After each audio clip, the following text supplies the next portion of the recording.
ये सुबह बाकी दिनों से थोड़ी अलग थी। घर में एक अजीब सी खामोशी पसरी हुई थी, जैसे कोई तूफान आने से पहले की शांति हो। रेणुका रसोई में व्यस्त थी, नाश्ते की तैयारी में लगी हुई। उसकी आंखों में चिंता की एक झलक थी, लेकिन वो उसे छिपाने की कोशिश कर रही थी।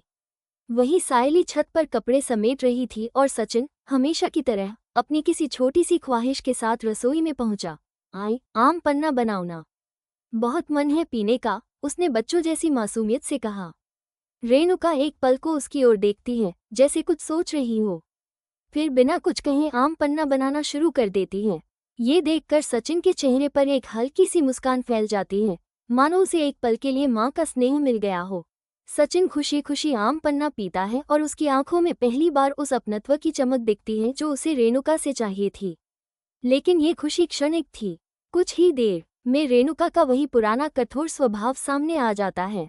वो फिर से सायली पर ताने कसने लगती है और काम में नुक्स निकालती है। सचिन को भी अपमानजनक बातें सुना देती हैं।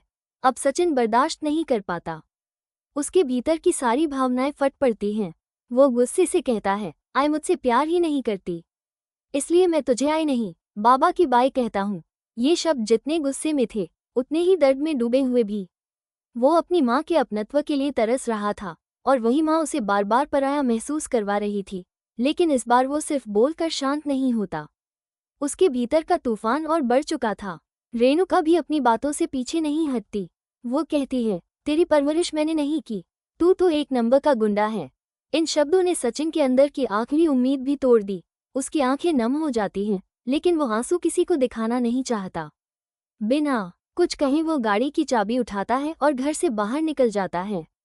उसका मन किसी अनजाने अंधेरे में डूबा होता है। वो बाइक उठाकर शहर की सड़कों पर निकल पड़ता है। उसका ध्यान कहीं और था। न रास्ता दिख रहा था, न मंजिल। तभी अचानक एक छोटा बच्चा सड़क पार करता हुआ उसकी बाइक के सामने आ जाता है। सचिन ब्रेक मारता है और बाइक को मोड़ देता है ताकि बच्चे की जान बच जाए। बच्चा तो बच जाता है, लेकिन बाइक का संतुलन बिगड़ जाता है। सचिन सड़क पर गिरता है और उसका सिर फुटपाथ से जा टकराता है। लोग इकट्ठा हो जाते हैं। कोई एम्बुलेंस बुलाता है तो कोई पुलिस को। पुलिस को सचिन का फोन मिलता है और वे सबसे हालिया नंबर पर कॉल करते हैं। उस वक्त सायली छत पर थी और उसका फोन नीचे टेबल पर रखा था। फोन उठाया रेणुका ने। स्क्रीन पर सचिन लिखा देख उसने बिना सोचे फोन उठा लिया। उधर से पुलिस की आवाज आई, जिसका ये फोन है, उसका एक्सीडेंट हुआ है, हालत गंभीर है, हम उसे सिटी हॉस्पिटल ले जा रहे हैं। ये सुनकर रेणुका के हाथ से फोन छूट जाता है। वो सन रह जाती है। उसकी आंखों में आंसू भर आते हैं और वो चीख पड़ती है, सचिन, मेरा बच्चा। सायली नीचे दौड़कर आती है और रेणुका को इस हालत में देख घबरा जाती है। वो पानी देती है और उसकी हालत को संभालने की कोशिश करती है। रेणुका का शरीर कांप रहा होता है। उसकी आंखों से पछतावे के आंसू बह रहे होते हैं। बार बार उसके जहन में सचिन के कहे शब्द गूंजते हैं, मैं तुझे आई नहीं, बाबा की बाई कहता हूँ। अब उसे अपनी गलती का एहसास हो रहा था, लेकिन शायद बहुत देर हो चुकी थी। उधर हॉस्पिटल में सचिन को आईसीयू में शिफ्ट किया जा चुका था। उसकी हालत नाजुक थी। डॉक्टरों की एक टीम उसकी देखभाल में लगी थी। सिर पर गहरी चोट और काफी खून बह चुका था। ब्रेन स्कैन भी सामान्य नहीं आया था। सायली और रेणुका हॉस्पिटल पहुंचती हैं। सायली भगवान से प्रार्थना करती है और डॉक्टर से पूछती है, डॉक्टर, वो ठीक हो जाएगा ना? डॉक्टर गंभीर स्वर में जवाब देता है, हम पूरी कोशिश कर रहे हैं, लेकिन अगले 24 घंटे बहुत क्रिटिकल हैं। सायली कांपती आवाज में रेणुका से कहती है, आई, आपने सुना ना? अब वक्त है, सचिन को आपकी जरूरत है। उसके पास कोई और नहीं है। रेणुका अब टूट चुकी होती है। उसकी आंखों के सामने सचिन के बचपन के दृश्य घूम रहे होते हैं। वो पहली बार स्कूल जाना, गोद में सोना, चोट लगने पर रोना। आज वही बच्चा जीवन और मृत्यु के बीच झूल रहा है। सायली उसका हाथ थामती है और कहती है, अगर सच में आपको अपनी गलती का पछतावा है तो उसके पास जाइए। उसका नाम लीजिए, शायद वो सुन ले। रेणुका कांपते हुए सचिन के बेड के पास जाती है, उसका हाथ पकड़ती है और सिसकते हुए कहती है, सचिन बेटा, मैं तेरी आई हूँ। मैंने गलती की बेटा, माफ कर दे। आईसीयू के बाहर खड़े डॉक्टर, नर्स और सायली ये दृश्य देखकर खुद भी भावुक हो उठते हैं। सचिन की उंगलियों में थोड़ी सी हरकत होती है और रेणुका की आंखों से उम्मीद के आंसू बहने लगते हैं। वो धीमे स्वर में भगवान का नाम लेती है, जैसे उसके शब्दों में जीवन की एक नई उम्मीद समा गई हो। अब सवाल ये है कि क्या रेणुका के पछतावे से सचिन की जान बच पाएगी? क्या इस हादसे से रेणुका और सचिन के रिश्ते को नया जीवन मिलेगा? या फिर किस्मत एक बार फिर रेणुका से उसका बेटा छीन लेगी? सायली जब छत से नीचे आई और रेणुका को फोन हाथ में रोते हुए देखा तो उसे कुछ समझ नहीं आया। उसने घबराकर पूछा, क्या हुआ है?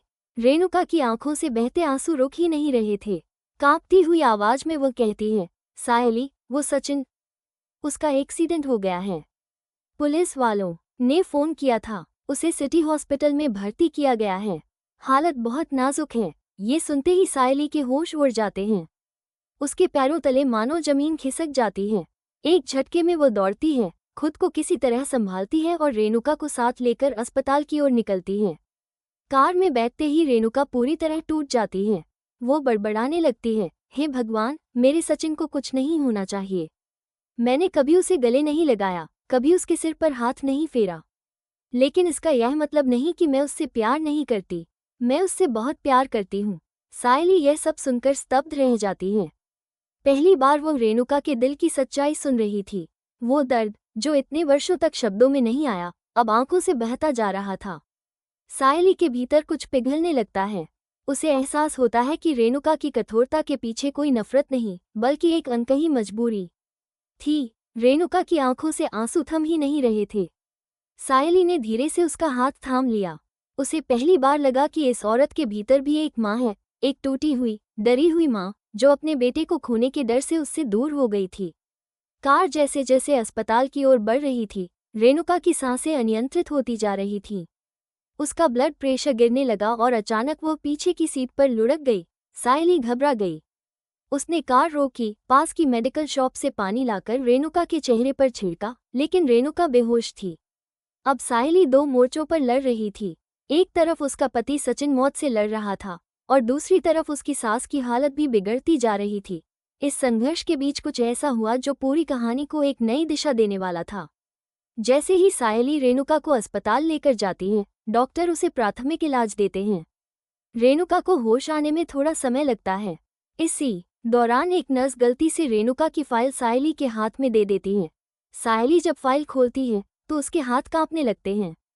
उसमें सिर्फ ब्लड प्रेशर या शुगर की रिपोर्ट नहीं थी, बल्कि एक पुराना मेडिकल दस्तावेज था जिसमें मानसिक आघात और दवाओं की जानकारी थी। लिखा था कि रेणुका पिछले कई वर्षों से एक गहरे ट्रॉमा से गुजर रही है। उसने अपने पहले बेटे को एक दुर्घटना में खो दिया था, जिसके कारण वह मातृत्व की हर भावना से दूर हो गई थी। फाइल में लिखा था कि मनोवैज्ञानिक उपचार के बावजूद ये ट्रॉमा उसके व्यवहार में स्पष्ट दिखता है। वो हर पुरुष बच्चे से अनजाना डर और दूरी महसूस करती है। सायली की आंखों से आंसू गिरने लगते हैं। अब उसे समझ आता है कि रेणुका ने सचिन से कभी नज़दीकियां क्यों नहीं बनाई। वो डरती थी, खो देने के डर से। रेणुका को होश आता है और वह धीमे स्वर में पूछती है, सचिन कैसा है? मेरा बेटा। सायली उसका हाथ पकड़कर कहती है, अभी आईसीयू में है, लेकिन अब मैं जानती हूँ कि आप उससे कितना प्यार करती हैं। रेणुका की आंखों से फिर आंसू बहने लगते हैं। वो कहती है, मैं हर रोज उससे बातें करना चाहती थी, लेकिन हर बार डरती थी कि कहीं वह भी मुझे छोड़ ना दे, जैसे मेरा पहला बेटा छोड़ गया था। सायली अब सब जान चुकी थी। उसने रेणुका को गले से लगा लिया और कहा, अब आपको उससे दूर नहीं रहना है। सचिन को आपकी सबसे ज्यादा जरूरत है। हॉस्पिटल में सचिन की हालत नाजुक बनी हुई थी। डॉक्टरों ने कहा, अगले कुछ घंटे बहुत अहम हैं। सायली और रेणुका दोनों सचिन के पास बैठती हैं। रेणुका उसका हाथ पकड़ती है और फुसफुसाती है, बेटा, तहटन आए बोलते मला माफ कर। आए तुला खूब प्रेम करते। इसी दौरान सचिन की उंगलियों में हल्की सी हरकत होती है।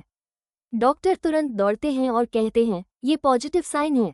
सायली और रेणुका की आंखों में उम्मीद की लौ फिर से जल उठती है। अब सवाल ये है, क्या सचिन इस मौत की जंग से उभर पाएगा? क्या रेणुका और सायली मिलकर उसकी नई जिंदगी की शुरुआत कर पाएंगे? और क्या रेणुका अपनी बीती गलतियों को सुधार पाएगी? इस कहानी में अब एक नई शुरुआत का समय है, जहां दर्द, पछतावा और सच्चाई मिलकर रिश्तों को एक नई मजबूती देंगे। लेकिन क्या किस्मत इस परिवार को दूसरा मौका देगी? क्योंकि अब कहानी वहां पहुंच चुकी है जहां हर मोड़ आपकी आंखों को नम और दिल को मजबूत बना देगा।